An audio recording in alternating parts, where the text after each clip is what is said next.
I'm excited about today's episode because I get to speak to somebody that has an incredible background, has a lot to say about politics, and is really, after reading what you've talked about and your position on everything, I'm really excited for what you have to talk about. So in front of me, I have somebody who has been a guest columnist for the New York Times, LA Times, Boston Globe, the Chronicle, Christian Science Monitor. You worked with the ACLU for many years, and you were the ACLU's first story finder, and I like to talk about what that means. You have your BA in in history and journalism from Michigan State University, your master's in public administration from Harvard's Kennedy School of Government, very impressive.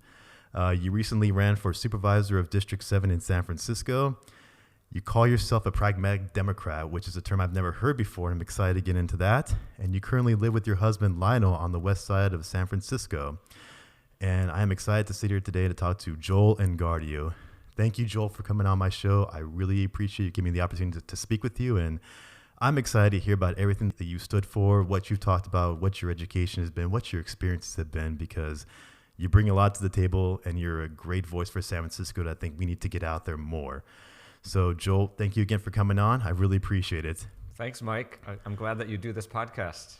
Happy to be here. Hey, thank you. I appreciate that. I love hearing that from all my guests because it means a lot that you take the time out of your day to come and sit and talk to me, somebody you don't know, because, you know, more of these conversations I think are needed in the real world when we get so much of the quick hits that we don't really get to understand who people are behind the scenes. So thank you for all that. Now, you came to my attention because throughout the course of, San Francisco politics, which, there's a lot to talk about with that, you had some positions in major articles, like your views on, what do you want to call it, the underfunding of police departments or understaffing, your stance on housing for the homeless, and recently, as we talked about here, the recalling of the school board of San Francisco. And the way you explained everything was just so different than what we're used to hearing here from the mainstream in San Francisco, because you seem to see things more in the center part of it, because you seem to get both sides of the story rather than just only one angle of it, which maybe takes center stage more often than that. So I'm curious at first, how did you get your start into politics now? Where did this whole thing come from? Was this something that you wanted to do from the time you were a kid growing up in Saginaw? So I did not start with the idea of being in politics. I started as a journalist. So I worked on my high school newspaper, and I went to undergrad in a journalism major at Michigan State, and I was ready to take on the world as a journalist and expose truths and show people what's really going on in the world and hold people accountable, hold the powerful accountable, and give the underserved a voice. So that was my mission and goal and hopes, to be a journalist. And so I did that for a number of years, and the journalism industry pretty much collapsed. And so I had to find ways to use those skills in other avenues. And so that's when I started working for places like the American Civil Liberties Union, using those communication skills. And I worked for some tech companies and public relations. But the part about politics is, as a journalist, I covered City Hall. From the outside, I held people accountable. I looked at what was going on. And, you form opinions, even though you're being an objective journalist. And I would see, wow, that just doesn't seem right. And at some point, I thought, I could do better than that, or anyone could do better than that, or someone should do better than that. And so that was the seed for me to go into politics, in the sense of I spent so many years writing about and observing. Bring it a little closer to Okay. you. There we go. That spent so many years writing about and observing what was going on, and I thought, why don't I get into the arena and see if I can make change from within? And so that was the transition into local politics. Wow. So how did you get from Michigan to Harvard? What was that transition there like? Well, it was a lot of life and living in between. What was the time gap in between? Yeah, I went to Harvard as they call it, a mid-career student. So I was an old student. I was in my 30s, going back to school, back to the campus, right? So 30's not old. Yeah, well, 30s. I was pushing late 30s. So that's still just a number, a number.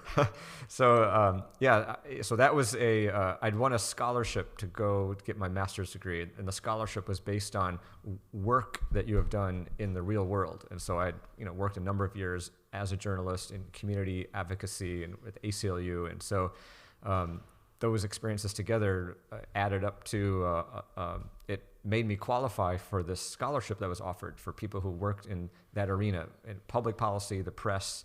And so I was fortunate enough to win that scholarship, and that's why I went to Harvard. But before then, I grew up in General Motors factory town of Saginaw, Michigan. It was the true Rust Belt. I was a kid in the 1980s when the economy collapsed and we had the Great Recession, from the 1980s and the Reagan era. And if anyone ever watched the famous documentary Roger and Me, it put Michael Moore on the map. Yeah. That was filmed and produced basically while in my youth in Michigan, and it was filmed, all throughout Michigan, largely in Flint. It was just up the road from Saginaw. Everyone knows Flint because of the bad water. Yeah. And Saginaw, we are just a smaller version of Flint, further up the road that people don't know as much about. But we had the same issues, economic, social, all the same kind of issues that Flint had growing up. So that kind of gives you, if you understand Flint, Michael Moore, Roger and Me, General Motors, Rust Belt, you understand kind of where I came from. And, the people who lived in those cities, you either worked at the General Motors plant or you did a job that serviced the people who worked in the plant. And then there were the people on the assembly line and there were the managers, right? And the assembly line workers lived on one side of town and the managers lived in the big houses in the suburbs. My mother was a house cleaner for the managers. So a lot of my childhood, I remember my mom bringing me with her to clean houses. And so I got to see the mansions of the era, but not really be of it. So it was interesting childhood. Well, I'll tell you, the people around here know about Saginaw just because of Draymond Green. There you go. So he put Saginaw on the map when nobody knew about it around the Bay Area. But going back to that, that's an interesting point now. Have you been back in recently? Oh, yeah. My mother lived there, and so I would go back and visit. I was raised by my mother and grandmother, and so I would go back there, once or twice a year, gotcha. Especially until my grandmother passed, and then visit my mom. And then about just before the pandemic, I moved my mom from Michigan to California, so I wouldn't have to keep flying back. And she's getting older, so I wanted to be able to kind of take care of her. And she settled in Vacaville because more economical to live there than San Francisco. And just a little bit. A little bit. So she's in low-income senior housing in Vacaville and loving it. Really enjoys it. So it's great. Well, that's good of you to be the good son like that. I know I want to make sure that when my mom gets to that point there, that I'm right there doing whatever I got to do to make her life as best as I can, considering what she's done for me, helping me get to where I'm at today, where I can actually even be sitting here talking to you. So it's great to hear those kinds of stories, because you don't really hear that a lot from people, like what you have to go through, unless it's like in your case here in politics, unless it fits in a 5-second clip, you don't really know what people are going through in the background there.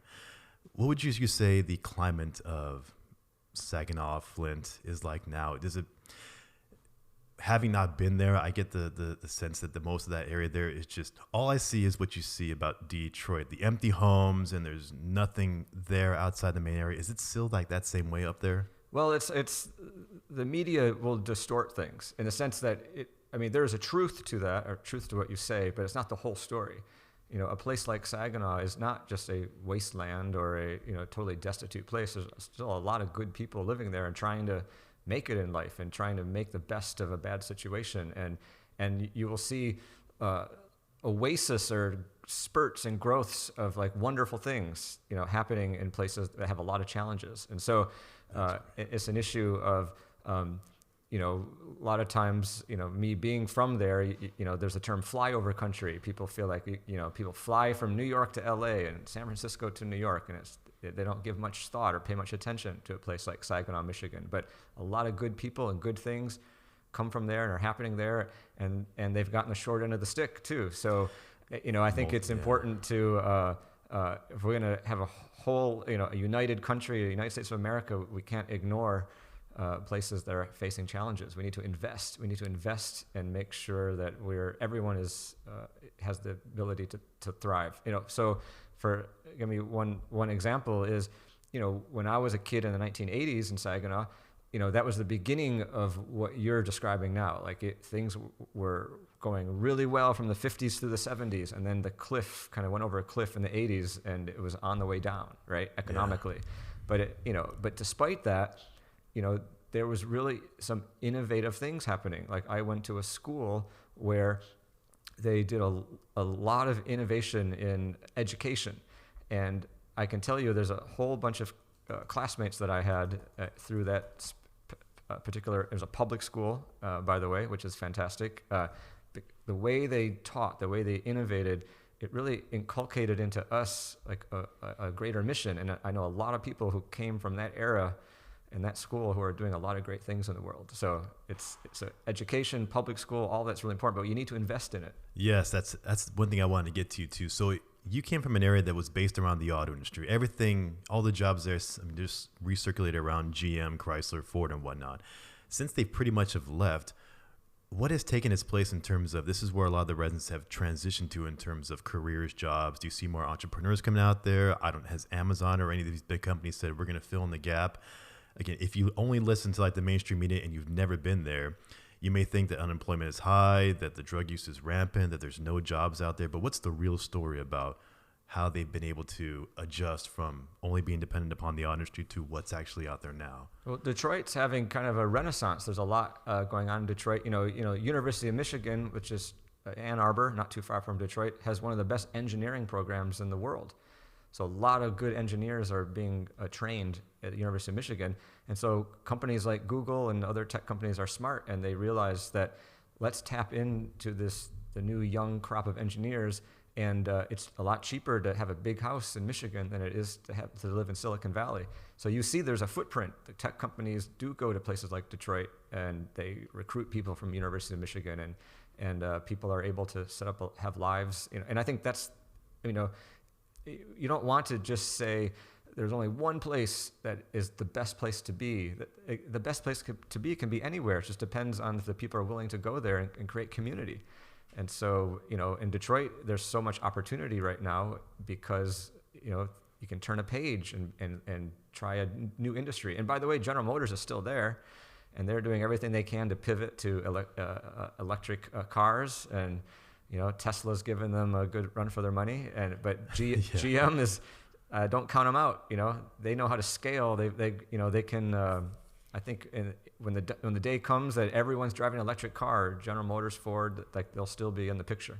Yeah, definitely. I mean, they announced already they're not going to make regular cars anymore. Like they're like General Motors, Ford, they are talking about all electric in just a few years. And Ford doesn't even call themselves a car company anymore. They say we're a mobility company. So I think it's all about embracing innovation, making sure that you're embracing the change. The hockey great Wayne Gretzky always said, don't skate to where the puck is, skate to where the puck is going. And I think, a lot of people are realizing that we need to do that. And to bring it back to San Francisco, we also, we're famous for being like an innovative and liberal city, but actually we're the people who live here can tend to be very averse to change. San Francisco is a place where a lot of people gravitate toward or immigrate to or come to. I came here so I could be truly fully gay, right? Coming from a place like Michigan where it wasn't very easy in the 1980s or 90s to be gay. So people come to San Francisco. A lot of people are transplants, but San Francisco often people want to freeze it in amber in the day that they arrived. Because when they arrived, they're like, this is a wonderful place. And then they want it to always be that way. But when the next generation comes 10, 20 years down the road who want to have a different vision, want to change it, then there's resistance. And people say, no, keep San Francisco the way it is, the glory days. But the glory days should always be looking forward. You had said in the setup that I'm I'm a pragmatic Democrat. Pragmatic Democrat. I often say, I'm a forward-looking pragmatic Democrat. You got to be forward-looking. Can't just always look backward and think about the glory days. Like there really were glory days really? Did they really ever exist? Maybe, but maybe only for some people, right? It wasn't glory days to be gay in the 1980s. It was really tough, right? So now is the glory days, or even better in the future. Trying to make it. We've been given the hand that we've been dealt with now. So how do we take it and make the best situation we actually can? What has been your biggest pushback, I guess, from your own experiences in terms of maybe talking to people who want to keep things the way they are? Is it just because, do they really think it's better for the city? Do they think it's just better for them? I'm used to this, so I don't want to change. It makes me scared. Or is there something else going on here that's maybe speaking to a bigger picture that maybe, well, at least that I can't see, but maybe you can see from what you've actually been through? Yeah, it's interesting. These things are cyclical because there's I found on YouTube, there's an old documentary, KQED, from 1978, right? It's kind of fun to watch, the bell bottoms and the looks, and right, Yeah. and right. So it's clearly the 70s for sure, but they're talking about the housing crisis of San Francisco. And I thought, this is interesting because here we are almost 50 years later, and we have a housing crisis in San Francisco. And so when you watch this documentary from 1978, people are saying the same. If not for the bell bottoms people are wearing, you would think you could run that documentary today. It would say the same thing about, we have too many newcomers, and they're driving up the prices, and boy, things are so much better in the 1950s. Right. And today the people say, things are so much better in the 1970s. Like they're hearkening back to how great things were at a time when it actually was that time. People said the whole city was going haywire and too many new people coming. So I think it's whoever arrives here stakes their claim, creates their paradise, and then they want to freeze it and forever be that, right? And then not entertain or allow a new generation of people to come in and discover and create their own paradise, right? I think we need to be open to things will change, and we have to make room for the next generation. That's a very good point to put it that way. I never thought about what we're saying today as these are the problems, we got to fix them. It's never been this bad. But if you really can go back in time, it's actually, they said the same thing in the 70s and 80s, maybe with different dynamics, but they were saying the same thing. They're changing. It's never going to be the same again. What are we going to do? It's all going to hell in a handbasket. Right. But really, we're talking about the same things, just with different dynamics here. Now we have the tech industry, the cost of housing and whatnot. And the irony is the tech industry did not exist in the 1970s in the way it is now. There Yes. was, right? Yes, so they're the boogeyman now, but they weren't the boogeyman then. It was the insurance companies or the banks downtown or whatever it was. It was a different boogeyman. Now it's a tech company. Before it was them. That's right. I remember. Do you remember that big that 76 Unical tower that was when you get in the Bay Bridge to go to Oakland? It had the big digital clock. Do you remember that thing? Oh yeah. I remember that skyline. That was the only thing I remember. Now you go to the East Cut over there, and it's all these tall skyscrapers with multi-million-dollar condos. It's like it's changed the whole landscape of the city. I mean, I think it looks nice, but I guess if you've been here since the 70s or 60s, you're like, that's not the San Francisco I know. So I can see how that generation may influence it to say that the city's not going where they want it to go to. What do you think is really at the heart of when people say housing crisis in San Francisco, do you think we're really talking about just the price of it? Do you think that people want to have that suburban home with the front yard, backyard, and the 2 cars in the garage, and you really can't do that in San Francisco, say for a few neighborhoods on the west side? Or is it they're talking about the homeless people in the streets who don't have housing? What's really at the center when people say the housing crisis is just unbelievable? Yeah, well, housing is a big umbrella term, and there's so much nuance to it. Right? You can't equate housing and homelessness are two different issues. Of course, underlying it is people need a place to live, right? Mm-hmm. So that's important. Everybody deserves a place to live, right? So, but there's different.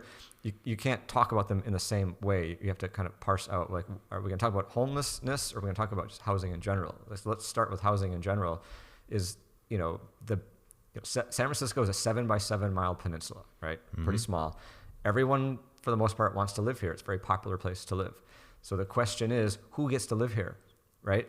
And really, everyone in San Francisco, for the most part, is a Democrat, about 9% Republican. So really, these are Democrats trying to figure out these big questions. And so that's why I say there are a million shades of blue, of Democratic blue, right? Within this little 7 by 7 mile peninsula. And they're fighting each other. And whoever wins local elections, whichever shade of blue wins, gets to have control and decide the future of the city, right? Mm-hmm. And so what is the one issue, the most central or underlying issue that all these shades of blue are fighting about? Land use, because we're such limited land. And so the questions are, how many people should live here? And if there is a population limit, who should live here? And that is the baseline fight among all the Democrats, because when you start asking about a population limit, it gets in a very tricky area, because now you've set a limit to then how many homes, meaning a limit to the people. But under market forces, prices will just keep going up and up and up. And then who can afford that? Only the rich people, right? So that's a problem. I think you need to build more housing so there's at all price points. Because a lot of people will say, only build 100% affordable housing. It sounds great. That's a great catchphrase, and I would not disagree with that. I would love to have a world where every house is affordable, but you have to decide what is the definition of affordable. And if it's impossible to build or there's no resources to build it, by saying that by default, you are saying, then I want no new housing. And then you're perpetuating the problem. If there's no new housing, then the existing housing prices will just keep going up and up. So I think we need to build housing at all price points, because if you build market rate housing, it takes pressure off of the existing housing, meaning if there's only one set of housing, the rich people are going to bid for it and the highest bidder is going to get it, and then everyone else is left out in the cold. We need to create housing where the rich people can afford to buy and live in, and not cannibalize and take over other housing stock that for middle income or lower income folks. Do you think with this pandemic and everything that it's done with the work from home, and that's still an ever evolving thing, what's that going to look like next year? We thought everybody's going to be back to work now, and now we're like, okay, maybe it's going to be pushed out to we don't know when. Do you see that the development of commercial real estate designed just for office space is going to be something that people are going to say that's an opportunity to turn that into condos or apartments, or you think we're going to hold off on that? I think we have to be creative. Now there's restrictions, meaning if you take a Salesforce office building, you could say, let's just fill that with housing. It's a great idea, but there's some practical reasons why that might not work, because the way it was designed, the way it was built, to retrofit it, to put the plumbing and bathrooms and create the house, like proper housing living conditions in an office building with that many floors, it might be more expensive to retrofit the building than to just build the housing somewhere else or tear it down and start over, right? So but there's a lot of older buildings that are easier to convert. So I think it's a matter of being creative and looking at what's the easiest and most inexpensive places to convert, and start there first. Just start doing something, right? When you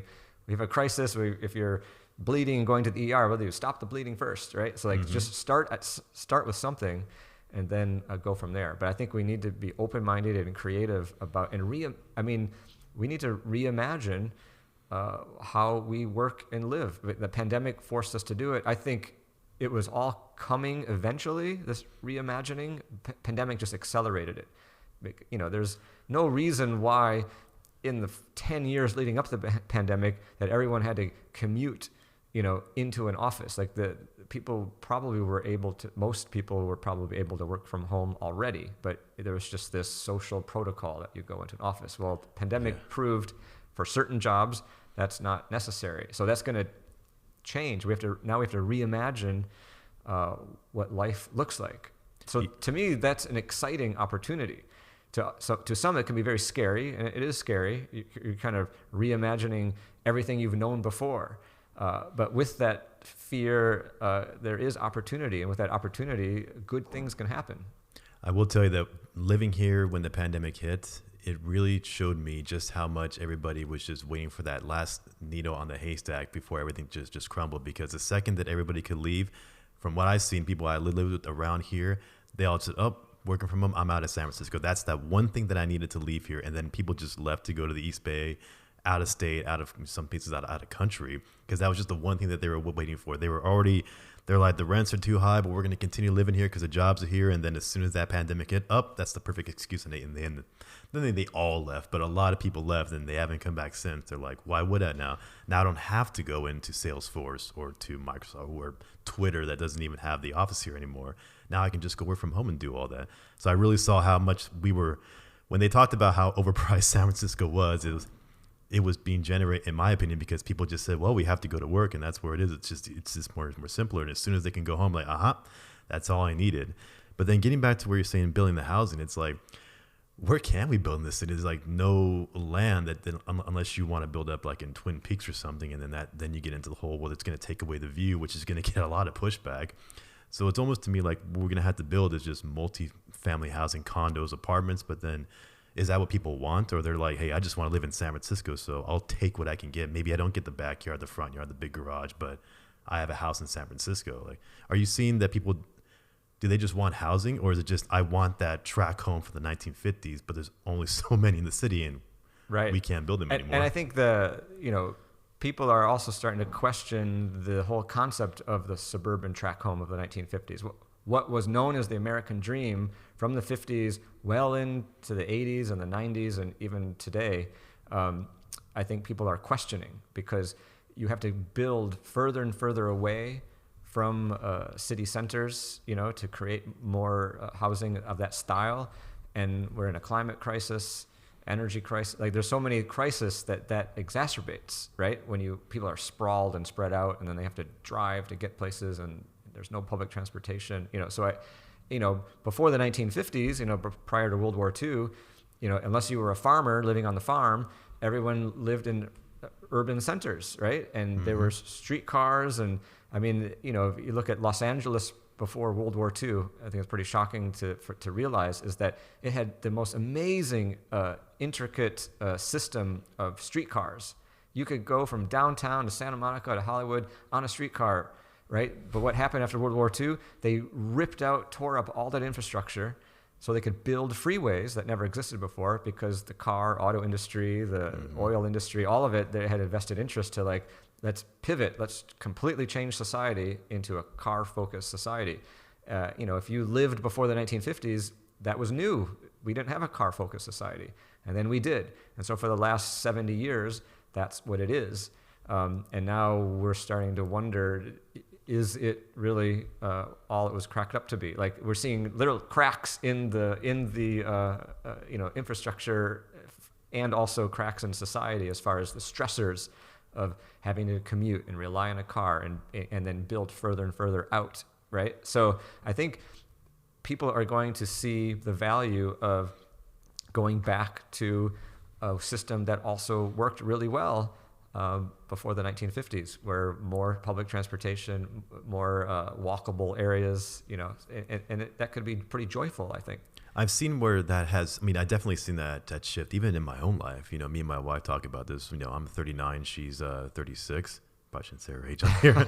But we had talked about this a while ago. It's like, it feels like what you're supposed to do is buy that track home. It feels like you're supposed to have kids. It feels like, I'm supposed to be able to do all the work, and then you're supposed to take care of the family, because that's what we saw growing up. We saw I should say we saw it transitioning, but we still had the media, movies, everything was still with that old school mindset of a couple gets married in their late 20s, they buy this awesome home, they have 2 dogs, 2 kids, 2 cars in the garage, white picket fence, the whole shebang.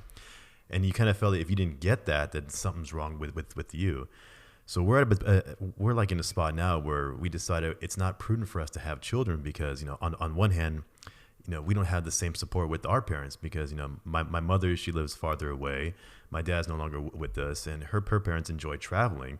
So it can be difficult to say, we don't have that family support for like babysitting and whatnot while we can go out and work. It's pretty much we have to do everything on our own. So having kids means you got to pay for childcare, and that's, from what I've heard, from what people spend on childcare, it's like, geez, you might as well have a third career because it's so expensive. On top of that, someone else is raising your kids. So in my opinion, you kind of lose that bonding time with your child at a young age. So then if you're not going to have children, do you need the big home? Do you need the 4-bedroom place if it's only you two? Which makes sense for having like a place like a condominium, 1 2-bedroom, because it's just enough room for you guys. More to go out and see, have a dog. People who aren't from San Francisco can't believe the fact that there's more dogs than children in the city, because a lot of us have the same mindset. It's like, it's so expensive. It takes 2 people to have an income to make it work here. San Mateo County, for example, if you don't have a median income of somewhere around $300,000, you're not going to be able to afford a home there. It's crazy. That's 2 incomes. Anywhere else, you can live like a queen and king for $300,000 a year. Here, it's like that kind of gets you into the market of what you think you want. But even then, is what you could afford, what you really envision, the neighborhood, how much work you have to put into it, crime and safety, how far from the schools. So I like what but imagine if we changed housing policy and use your example. Maybe you want to have kids, but maybe you're not because of the housing situation. But think about this. The Sunset or lots of the West Side are just rows and rows and rows of single-family homes, which were, the Sunset used to be just sand dunes, by the way. Like, it was sand dunes all the way to the ocean. Golden Gate Park was just sand dunes. There was nothing. And so planners came in and turned it into a park, and then said, we're going to turn it into housing, and we're going to build rows and rows of single-family homes for then a great Irish population, right? And so this is the 1930s and 40s. But imagine if those single-family homes if there could be small apartment buildings out there, or fourplex, or that way multiple generations could live in the same building, right? The grandparents, the adults, the kids could, they could have their own unit, and you could still have a backyard, right? There are backyards on the Sunset. There are ways to make it work, right? Sometimes people look at things as all or nothing. It's like, oh my God, I can't have the Manhattanization of San Francisco, so therefore no housing whatsoever, just keep everything a single story, right? That's not going to do you any good, because ultimately it's going to hurt you in the long run. Because right now you see elderly folk who have lived in their home on the West Side for the last 50 years. Well, they might be in their mid-80s now. And now they're realizing, I can't navigate the stairs. I don't want to upkeep this big house. What do I do? There's nowhere for me to go. There's no elevator building in my neighborhood. I have to leave my neighborhood. I have to relocate somewhere else. But imagine if we had a 5, 6, even 8-story elevator building on the transit corridors, on the West Side. That elderly person could say, I can stay in my beloved neighborhood, downsize, and then open up this house I'm at for another young family to live in, right? You could rent it out or sell it, whatever it is, but it creates fluidity. Mm-hmm. Right now we fossilize, right? It's important to have fluidity so people can move to where their needs are met and have their needs met, and then allow room for newcomers to come in. But this is all about housing policy, right? And for the last 40, 50 years, we've had bad housing policy in San Francisco, and now we're reaping the negative consequences of that. But I think there's a turning point happening, because the very same people who downzoned West Portal Avenue, for example. Mm-hmm. So West Portal Avenue was created 100 years ago because they decided to put a tunnel through Twin Peaks and have a train go through there so they could build housing on the West Side, which, remember, used to be sand dunes. They wanted to open it up to make it easy to get downtown. So, and the concept then, if you take the train and you exit the tunnel at West Portal Avenue and you look at the very end of West Portal, you're going to see a 6-story apartment building built during the Art Deco era, which was the original plan for that area of the city. But in the 1960s and 70s and 80s, when people started thinking, I want to freeze San Francisco where it is, the people got together and downzoned. They actually passed a law that said nothing can be built more than 1 story in an area that had a 6-story apartment building, right? So now you've got a place that has trains and had a 6-story building, and everything else is 1 story. So, but the very people who passed that law 30, 40 years ago are now elderly. And now they're realizing, this is not good. I wish there were 6-story apartment buildings I could downsize to, as I mentioned before, to age safely in place, stay in my neighborhood. And also the idea of their adult children had to move away, and they don't get to see their grandchildren because there's nowhere for the next generation to live. So you're seeing older people come around and embrace, yes, okay, maybe we should build more housing in San Francisco. So I think we're turning a corner on that. Well, that's good, because I've never seen that. I've never really heard that point of view. But let's take another point of view. Let's say I'm a Google exec and I make a lot of money. And I want to live in that house on West Portal, for example, because I love the neighborhood. It's clean. It's far away. It's this nice little kept area. But I'm paying $5-6 million, whatever it is, to buy a house out there because of the neighborhood. So if I spend that much money on a home, I would like to keep the neighborhood pristine the way that I wanted to. So how do you tell someone like that, hey, I see where you're coming from, but, we got to think bigger picture here because of the number of houses. And he's like, well, then why did I pay $6 million to live in this neighborhood if you want to redevelop it? Is that I would think that's kind of the pushback that a lot of people are getting in terms of building more homes. It's like, I paid a premium to get that one house in that neighborhood, and you want to tell me you want to develop that into like 4, or like the neighborhood into like 4 or 5 stories. It's like, well, the person who buys that premium house, I'm sure that they like amenities. I'm sure they like going to nice restaurants. I'm sure they like having services, right? And if no one can afford to live in San Francisco who participates in those services, that person's their quality of life will go down. They're like, how come my restaurant is not open, or I can't, right? Well, the servers can't afford to live here, or so we don't have enough workers, so I think people need to realize that, to have a functioning city, we need to make room and allow for people at all income levels to be here, because it's an ecosystem and everyone has to have the opportunity to thrive and have a place, right? And so, and also,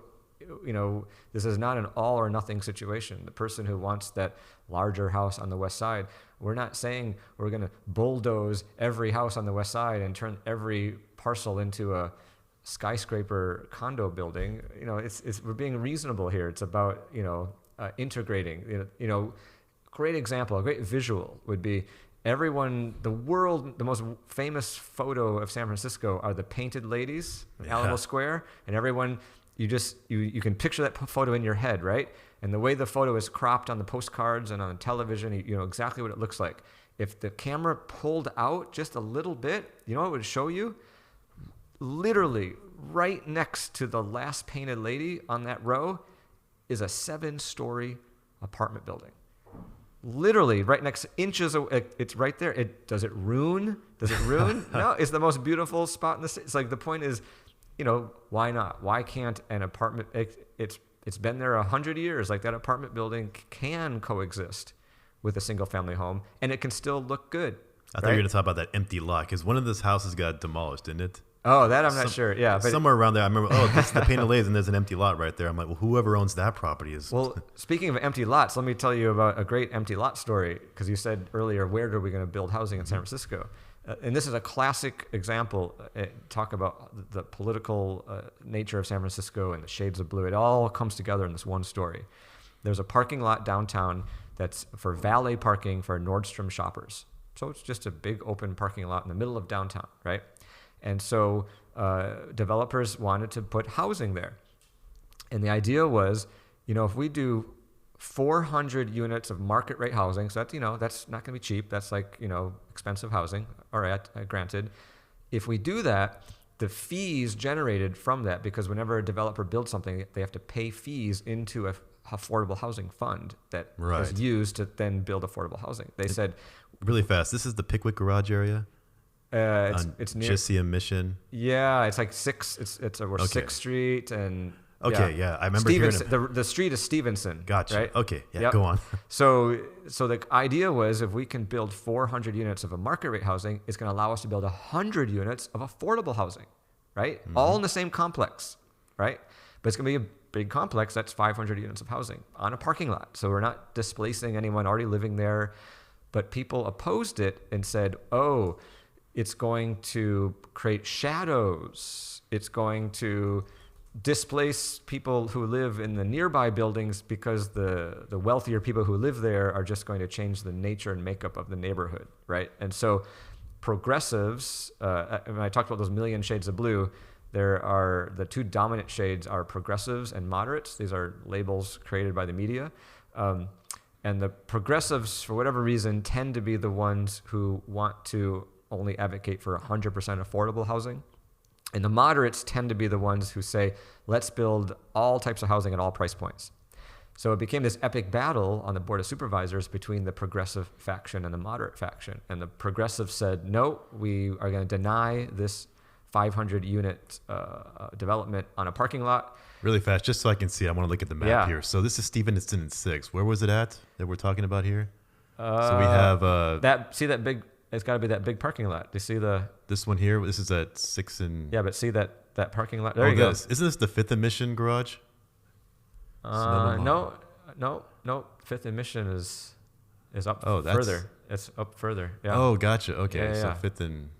All right. Yeah, Fifth and Mission is this bit. Okay, that's that guy. That's All where right. that is. So we're we're talking about that parking lot. Stevenson and Fifth right here. So we go down to Stevenson and Sixth. There. This guy right here. There you go. That big old parking lot. That's the one. That's All the right. one. So that was going to be 500 units of housing. And the progressives on the Board of Supervisors said no. They hold the majority.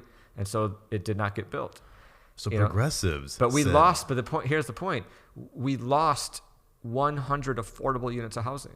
So people who claim, I'm only for affordable housing, then why did you give up 100 units? There's 100 people who will now no longer be able to live there. See, if I just took a random guess, I would have said people on the conservative side would have said, why would we put housing there? It's going to affect businesses and traffic and blah, blah, blah. But it's the people on the progressive side who I would think would be wanting to add more homes. They're the ones saying, well, in San Francisco, the definition of progressive and moderate do not usually match the dictionary definition or even the national definition. Sometimes, so progressive, that's why I call myself a forward-looking Democrat, because progressive is a great word. Progressive means forward-looking, the future, change.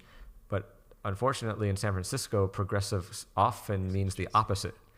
And the moderates are the ones who are actually trying to change the city. Like, for example, just to give you names that people might actually recognize. So I think everyone knows Mayor London Breed. Mm-hmm. She's considered a moderate Democrat by San Francisco standards because she wants to build housing everywhere. Scott Wiener, our state senator, is considered a moderate because he wants to build housing everywhere. David Campos, who everyone probably knows, he's actively seeking election to the state assembly, and he was on the ballot recently. He's a former supervisor. He's considered a progressive. And when he was a supervisor, he backed a measure called the moratorium in the Mission, which was going to ban all new market rate housing for a period of time. So he was a progressive against, market rate housing, whereas Scott Wiener and London Breed are moderates who want to have market rate and affordable housing. So it's a lot to take in. It's very confusing because oftentimes voters in San Francisco get tricked in the sense that they're highly educated folks and they're high information and follow national politics, but they may not understand the nuance of local politics. So Democrats love to call themselves, I'm a good progressive Democrat. And so when they hear locally a candidate saying, I'm a progressive, they say, yeah, that's what I want. And they vote for a local progressive, not realizing they may not be the person that fits their own values, at least on local issues. You brought up a great point here because back in, was it 2018, we had Prop C in San Francisco? Was it 2019? The homeless funding to tax. Right. If you listen to just the media, you would think, okay, there's this ballot on the measure that's going to provide God knows how many millions of dollars to pour into the homelessness program.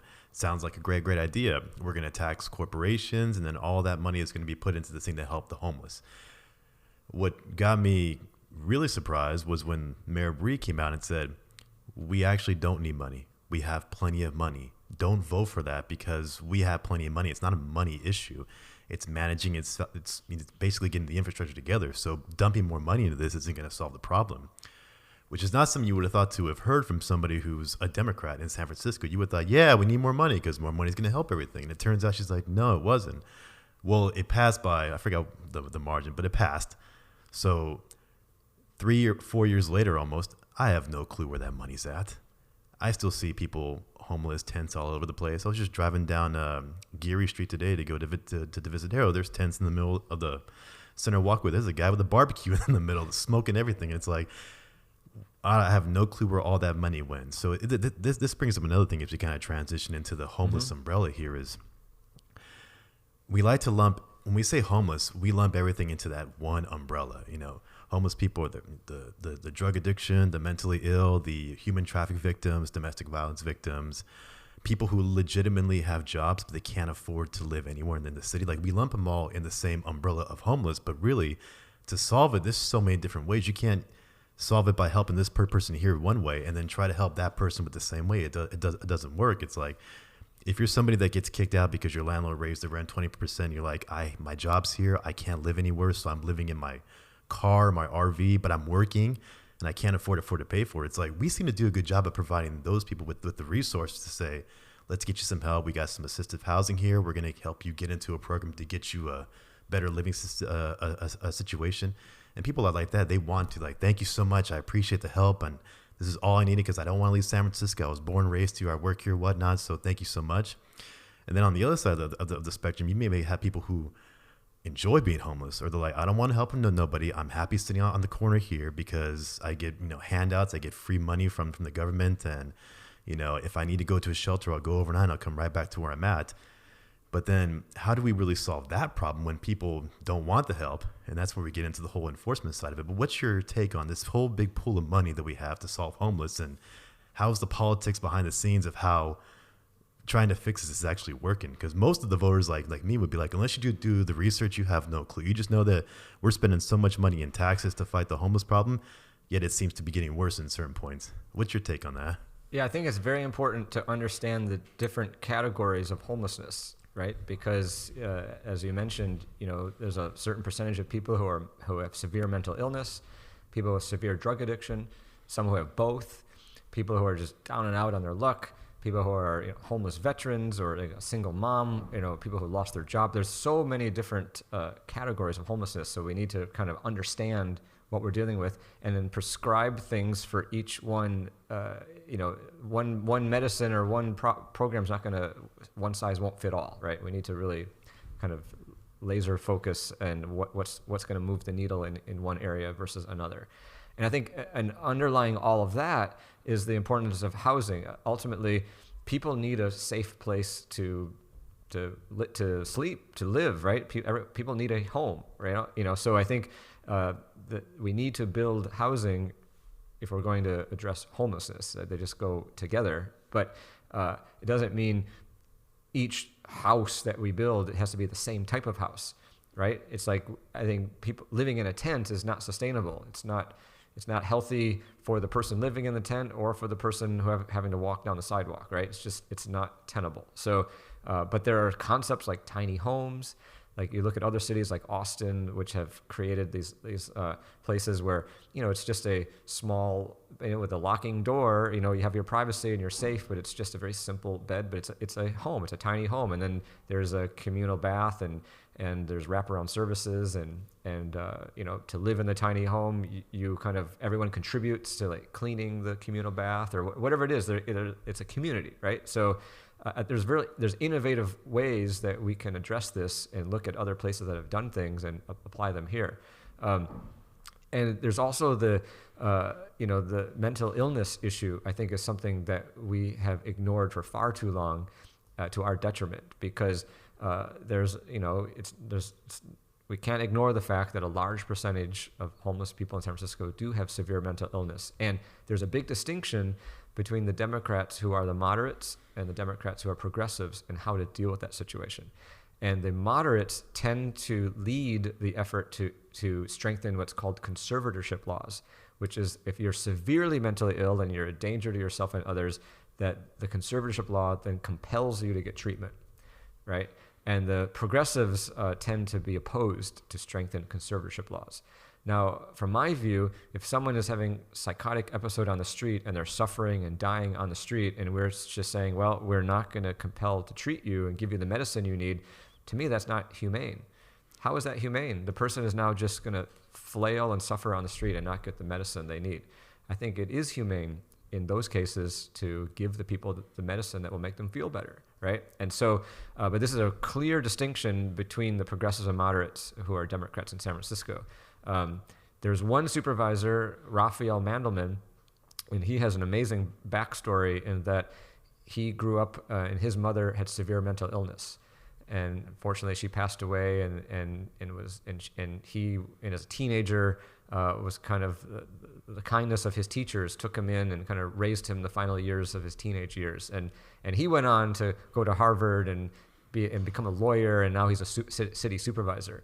And he's a very liberal Democrat, but he will tell you, and he does, and he's done a lot of media interviews about his own situation and says, we need stronger conservatorship laws because people like my mother, they cannot take care of themselves and they're just going to suffer and die on the street unless we give them the medicine they need. And so he's a strong proponent for that. But other progressive Democrats are fight that. And so what happened was Scott Wiener, who's kind of a famous politician, when he moved on to the state Senate, he helped pass a state law to allow counties to strengthen their conservatorship programs. So each county would have to opt into it, right? And so Scott Wiener did that at the state, but at San Francisco, we dragged our feet, and the progressives said, no, we don't want to opt into that. We can't. And then when they finally did adopt it, they amended it so much that, and the Chronicles reported on this, that the program is so watered down that we've only helped 2 people. Two. We need to help 2,000 people, right? And so, so if you believe that conservatorship laws are the way to go, then you need to elect new supervisors. You need to elect supervisors more like Raphael Mandelman or Scott Wiener, or on that moderate band of the shade of blue, who would be willing then to not water down the law and actually help the number of people who need to help. I think this is just my personal opinion here. To actually solve everything that we want to solve in San Francisco, I mean, let's just be real. There's a reason why these things haven't been solved for so long. I mean, politics definitely play a part of it, but the reality is, in my opinion, if we're going to solve anything, it's going to take a long time. Like we can start the wheels going now, but it may take 10 years or so to fix a homelessness problem. And I know that that's a hard thing for politicians to actually say, elect me because I'm going to solve this. But if I'm being honest with you, even if I get everything right, it's going to take probably 10 years, because voters don't want to hear that. Because if the next guy comes and says, he's wrong, I can do that in 2 years, that's going to sell them, oh, good, you're going to do it faster. But think about if 10 years ago we had the political will to actually start the process needed, we'd be in so much better place right now. Yes. There's a saying, I don't know the genesis of the saying, but it's one of my favorite sayings. It is, when is the best time to plant a tree? 20 years ago, because you're going to have this beautiful tree. When's the second best time to plant a tree? Today, right? Because the more you wait, then you're not going to get that beautiful tree, right? You got to start today, and then for the next 20 years. And you also have to think ahead, think to the future, and not only worry about ourselves, right? Like what's drawn me to public service is that I'm actually interested in doing things today that I may not live to see. But then I know that it's going to benefit the next generation and the generation after that. Because think about the people who were planning the BART system in the 1960s, right? Many of them are probably not alive today, have passed on, but thank you for thinking ahead and planning that BART system. But man, what if they would have planned it better, and it went down Geary Avenue, and it went down 19th Avenue, and it went to Marin County? Like, how much better we would be today if people had the political will to build out BART the way it should have been, right? They kind of did it kind of half-baked, right? Like it's great, but it worked for that day. Like today, it works great. 40 years from now, it's their problem. Or 6 years from now, it's their problem. I think like anything, it was something new, and it faced a lot of resistance, and so they built whatever they could get done, but there wasn't the political will or the ability to really make it the way it should have been, right? It's like the Central Subway that we're building, which has become kind of a boondoggle, talk about financial mess. But the point is, it's still important to build that subway, but they only built it to Chinatown, and it doesn't go to North Beach or Fisherman's Wharf. It doesn't go the whole distance, right? So like, why can't we build stuff the way it's supposed to be built the first time out, and then we don't have to worry about having to fix it later? By the way, what was the reason behind that? Money, or they'll figure it out later. We made it so if they wanted to extend it 50 years down the line, they could do it. But right now we can't afford it. It's short-sightedness. It's like, what can we get past now of the politics of today and the money of today? What's palatable today is that the voter will say, okay, go ahead and do that. And then they cut the corner so much to make it look more palatable. But then at the end of the day, it doesn't really do what it should do. And then no one wins in the end, right? Because then everyone complains when it's done. They're like, well, how come it doesn't do this? Well, so I think there needs to be more boldness of leadership in San Francisco, a vision that says to folks, this is where we need to be. This is where the puck is going. That analogy, don't skate to where the puck is, skate to where the puck is going. The great hockey great Wayne Gretzky said that. The idea is, this is where we need to be.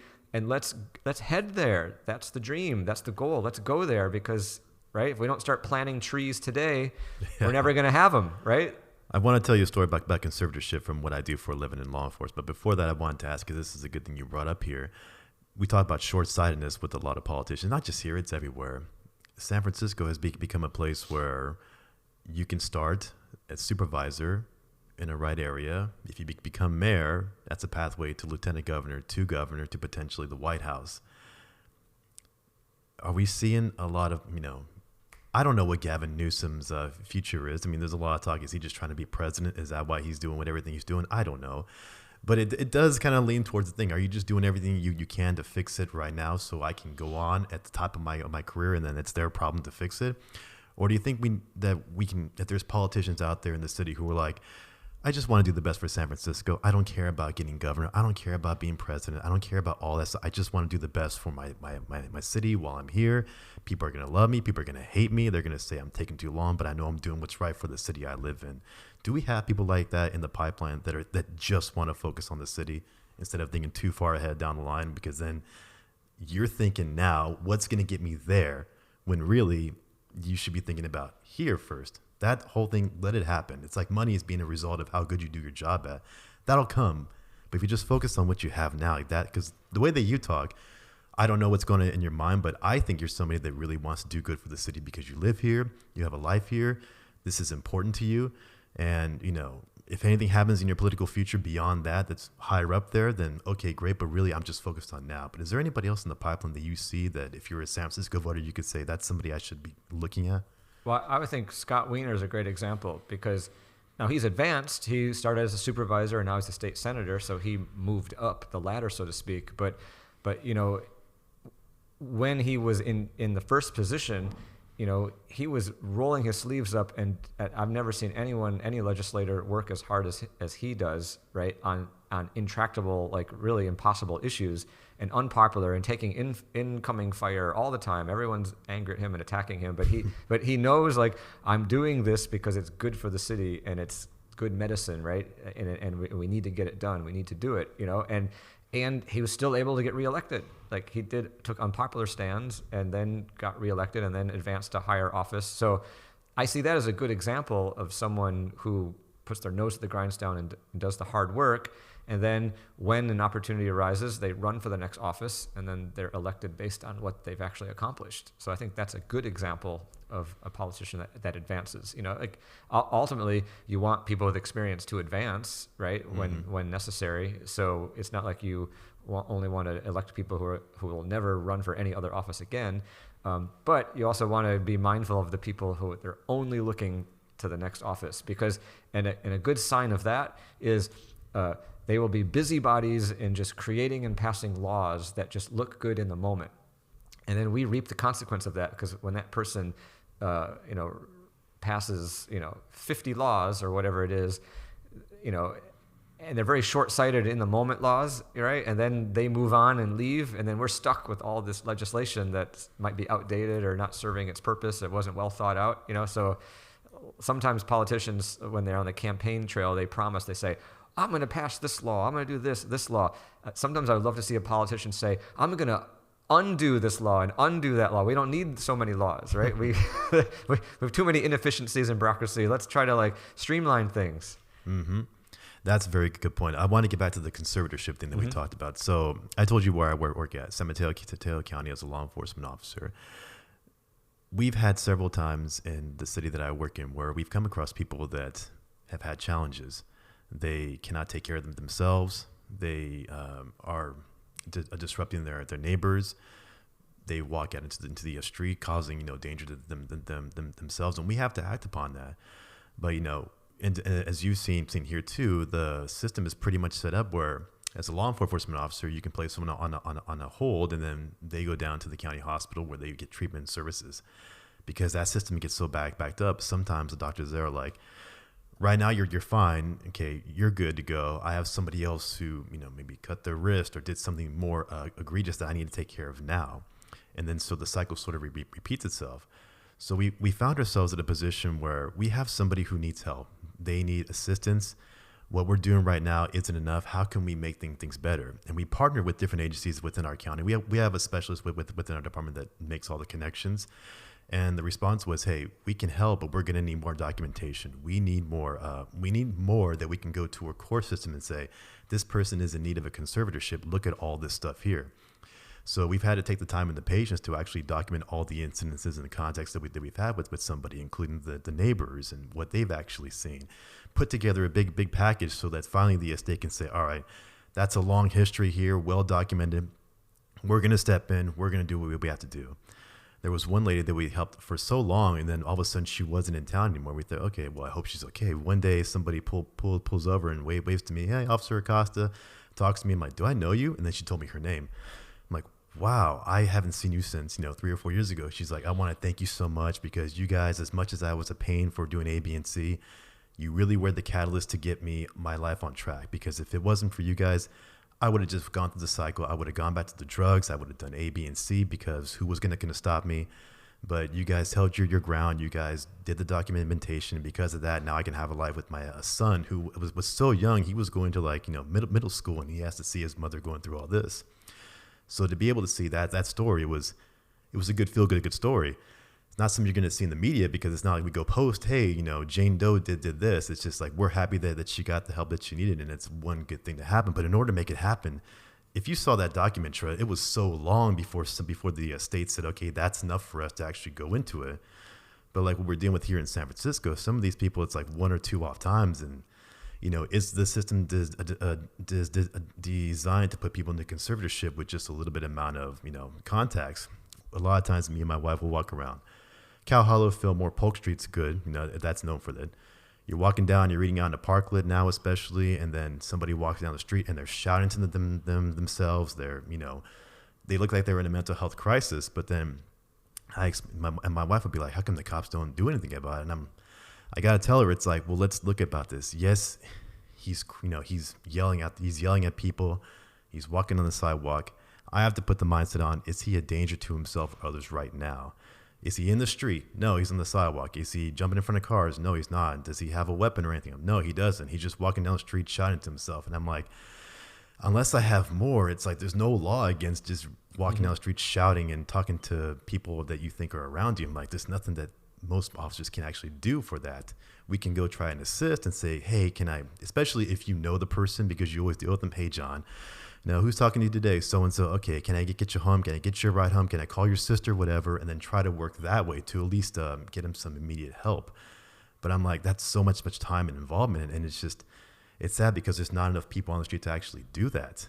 And, that's key what you say, right? And it asks a lot of law enforcement to take that role, right? Like maybe you shouldn't have to be expected to be a social worker on the street. Maybe we actually need more social workers in that situation, was not a dangerous situation, that can help intervene and direct the person to where they need help. But the other thing we have to talk about is how are we investing in mental health services? We're not, right? And one thing that kind of rankled me was years ago, San Francisco General Hospital renamed itself, like the Zuckerberg Hospital. Like Mark Zuckerberg from Facebook got his name on the hospital, and to get those naming rights, like you strike a deal, like he's got to write a check, right? Pretty much. That's how you get your name on a building. But and at the time, the mental health beds at San Francisco General had been dwindling and cut in half. And if I was in charge, I would have said, all right, if you want to put your name on this hospital, then give us enough money to quadruple the number of mental health beds, right? It's such an important priority, right? So I think that was a missed opportunity. I think it's wherever we can find the way to fund more mental health services, we need to do it because it's so fundamental to a lot of the issues we're talking about, because we just have not, as a society, addressed it or focused on it or cared about it as enough as we should. And when you ignore that, then we reap horrible consequences because too many people are just suffering on the street because of that, who wouldn't be there otherwise if they had good mental health care. So I think that's very important. And the other important thing to say on that issue is our jails have become de facto mental institutions, which is horrible and torturous. Someone who's suffering from mental illness should not be locked up in jail. They need help, right? They need treatment. But sometimes, when we don't have the hospital beds for them, we don't have the transitional housing, they end up in a jail cell. And this happens all over America, and this is terrible, right? So I think it's important that we find ways to treat people what in the ways they really need. And the last thing I'll say on that is, in San Francisco, we have a good thing called the Behavioral Health Court. And this is where if you're having psychosis on the street and then you end up becoming dangerous to someone, and say you actually strike someone or hurt someone or attack someone in your psychosis, now you've committed a felony. You've actually created bodily harm. So now you're in the criminal justice system. You go before a judge. The behavioral health court says, okay, in lieu of jail for this crime you've committed, you will commit yourself to compelled treatment. And then the person gets the treatment they need versus wasting away in a jail cell. And everyone wins in the end, right? Mm-hmm. Problem with behavioral health court is that before the person can get the compelled treatment, they have to hurt somebody else. It would be so much better if we could intervene before a third party gets hurt and that person can get the help and medicine they need. And that's why we need stronger conservatorship laws, so we can intervene earlier. Well, there's a couple things with that I heard about. First of all, on the law enforcement side of it, I think a lot, because of media or whatnot, we've seen instances where it's made front page news. Somebody going through a mental health crisis, the law enforcement gets involved, something happens, and unfortunately somebody is no longer with us. And it's caused a lot of departments to really reevaluate, how do we handle this? Because we want to get somebody the help that they need, but there's only so much that we can actually do. If somebody's within their four walls and they're like, I'm going to kill myself, and they got a knife to their throat, we're like, is there anybody else in the house? No, it's them by themselves. There was a time where you would just go in and get him the help that he needs. Now it's like, well, there's nobody in the house. I want to help the guy, but it's like, there's so many things that we have to think about now because of what's been happening out there in the world.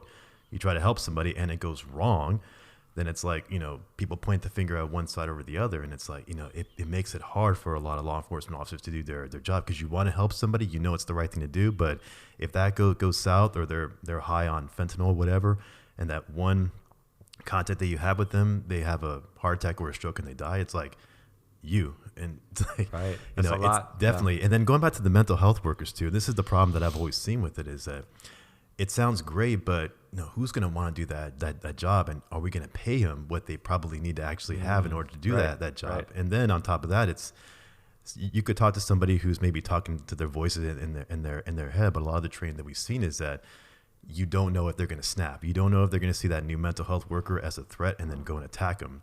So then do you want unarmed mental health workers engaging with that, which is why we always turn back to law enforcement, because at least they're trained in different various ways to handle that should that happen.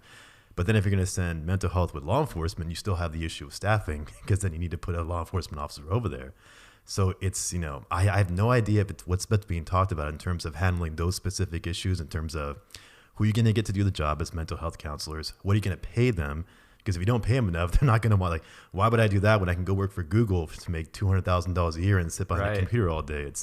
And then is the city or the government willing to pay that to do it? And it kind of goes back into investing in law enforcement. I'll let you speak upon that. Well, I think there needs to be some hybrid solution, because the latest stats that I saw, where the SFPD released, the calls it responds to, it was something, like 10,000 calls for mental health disturbances or distress, right? That's a lot of time that an officer has to be dispatched out to a mental health crisis that, and they're not, they're not on the beat, or they're not trying to solve serious or violent crime, right? Mm-hmm. And then you have the problem of the, crime, like really terrible crimes, like rape or assault or whatnot. The clearance rate is low because there's not enough staffing, or people are distracted. They're out doing these other calls, right? And they're not focused. And so then you had this whole debate about funding, right? Should we divert funds, or should police officers go on mental health calls or not, and then use that, focus the police on one thing and invest in the mental health calls with social workers, right? So that all sounds great on paper, but as you said, how do you deal with the issue of social workers could be attacked if someone is in psychosis? So I think there needs to be a hybrid solution, not all or nothing, right? Because we need to, right now the San Francisco Police Department is short-staffed. People don't talk about that much, and when you say it, people will kind of look at you cross-eyed, because we're in a mode where it's like we need less police. But San Francisco is down about 400 officers. just to be and right now the mayor is trying to get extra budgeting for overtime, and it's not even hiring new cops. It's like whoever's still there, like they need to work more just to cover the basics, and we got to pay them overtime. So she's having a fight right now to even get that money to pay the overtime. So it's a tough situation, and it's kind of a vicious circle or vicious cycle. I don't know how the saying goes, but the idea is that the police are looked upon by many as being ineffectual because they say we've thrown a lot of money at them over the years, and look at their arrest rate is low, the clearance rate is low. But then as a society, we expect police to go do everything. And we've never invested in mental health. We don't invest in social workers, and we send cops to do it. And then they're running out 10,000 calls to deal with that when they're not dealing with the violent crime. And then people say, look, you're ineffectual. It's a vicious cycle. So someone needs to stop it and say, look, let's sort this out, right?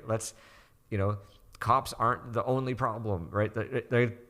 They are an important part of the solution, right? And let's figure out what part they need to be, and let's fund them where they need to be, and let them focus on that. And then let's look at other areas that have been neglected for years and fund that, so we can actually maybe stop some of this behavior or intervene early enough before it gets to the point that a cop needs to be involved, right? We got to look at things holistically, right? We need to and it's, again, some people want to only do one or only do the other. We need to do them in parallel. We need to do things that is going to, stop the cycle of crime in the first place, right? By having, and this is the planting the tree that's going to take 20 years, but we need to start doing it, which is investing in education and jobs and all the things that people need to thrive as human beings, so they don't turn to crime, right? We need to invest in that.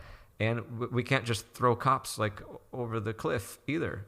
They are needed for certain things too. So we need to do both. To me, I would be so ecstatic if any politician would actually take the time to just go through a citizens academy, a couple weeks. If they went through the whole academy, that would be very impressive, because you have a better understanding of what law enforcement goes through than I think a lot of politicians out there do, just because I get it, you have a lot on your plate, you're trying to juggle multiple things, but because it's such a hot button issue, to be able to put yourself in the shoes of what they see every day, it makes a big difference, because you can get a broader sense of this is what officers, men and women, this is what they deal with every day. Whereas I don't see it as much where I work at. There are people here where every time you walk down the street, you're getting the middle finger. People are throwing things at you. And then you're going to call, and then you're seeing, horrific things that people do to their children or that they do to other people, and you see limbs missing. It's a lot that people that these officers deal with every day, and it affects them when they feel like a lot of the politicians don't see that. But however, just going through like an academy or like a use of force scenario training to see these are the split second decisions that we're asking these officers to make, I think just makes a ton of difference, because it helps put you in the perspective of this is what we're thinking of. I think a challenge here, in addition, we go back to housing, is it's so expensive to live here that if you're somebody who wants to do your public service within San Francisco because you grew up here, it's like, why would I do that job for X amount of money when I can go to Google, like I said, and do it for double the money and not have to worry about getting shot or have to worry about people spitting on me? It's like, why would I do that? And I think you're seeing a lot of the younger generation in the city saying exactly that. And plus what they hear in the media now about, oh, this is how law enforcement looks. And they're like, why would I want to do that? Everybody in my family hates that. So I'm going to go over here where it's safer, which is a big challenge to getting people to want to join up in the ranks, especially people who live in the city. I was talking to some of the officers here, and they were telling me they've seen a lot of people who come from out of state be law enforcement officers over here because they see the dollar signs. Then when you factor in cost of living, you're like, actually, it's not as much as you think, considering how much you got to pay for housing. And we have somebody who's doing a great job, but they may not have the roots in San Francisco because they weren't born here. I know you mentioned that on your platform about we need more people who are actually from the city because they know they were born and raised here. There's that sense of, especially the officers that I know who were born and raised here, there's that sense of community that they feel they want to give back. It means more to them when they work in the neighborhoods that they actually grew up in, because they know the people who work on the corner, they know the people who in the liquor stores and the grocery stores. So when you walk in there, they're like, I remember you when you were 12 years old, and now thank you so much. And then there's that extra sense of commitment that they actually have. So But it's like, in order for us to get to that point where you could have enough officers to walk the beats every day, plus manage what the patrol has to do and all the special units, it's like you need so many more officers. You need to invest. You need to invest. And here's the thing about the San Francisco Police Department. It has done some horrible things in the past, let's be honest, right? Like if you go back, at any point in history, you go back in the 1970s, when Harvey Milk, the first gay supervisor, was elected and then assassinated. That was a time when the police force was entirely men and almost entirely white men. And there was a mayor at the time who was elected, Mayor Moscone, who was also assassinated. But he hired a very liberal police chief who said, for the first time, I'm going to hire women. I'm going to hire gays as police officers. And the police chief said, you know what? And what else I'm going to do? I want to make the officers look friendlier. And I'm going to repaint all the patrol cars powder blue. So it's just a friendly light blue. Now, can you imagine? The force is like all men, probably homophobic, because the 70s is a time when all the gays are moving into the Castro, right? And the connotation of driving around town in a powder blue cop car.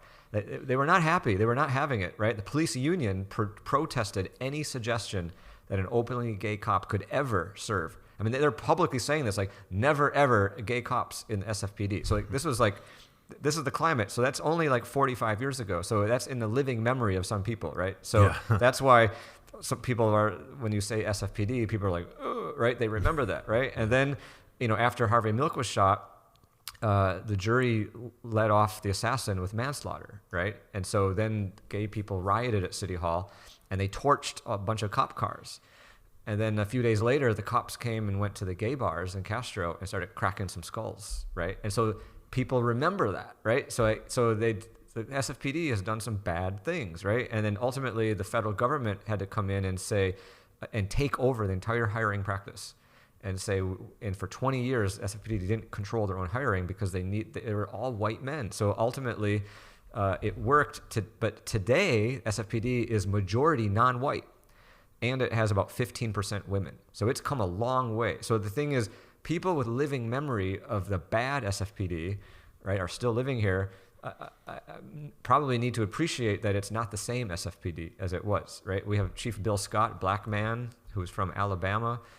He's considered one of the most reform-minded police chiefs in America, and he's here at the SFPD. And just this week, California Department of Justice released a report to say, how is SFPD doing on its reforms? Glowing report saying they're doing fantastic. They're at 90% of what their goals are. They're really doing great. So that's part of the narrative that needs to be said as well. Now, also in the news was that the police department was apparently using DNA from the rape victims and putting it into a database and then using it if they committed a crime down the line.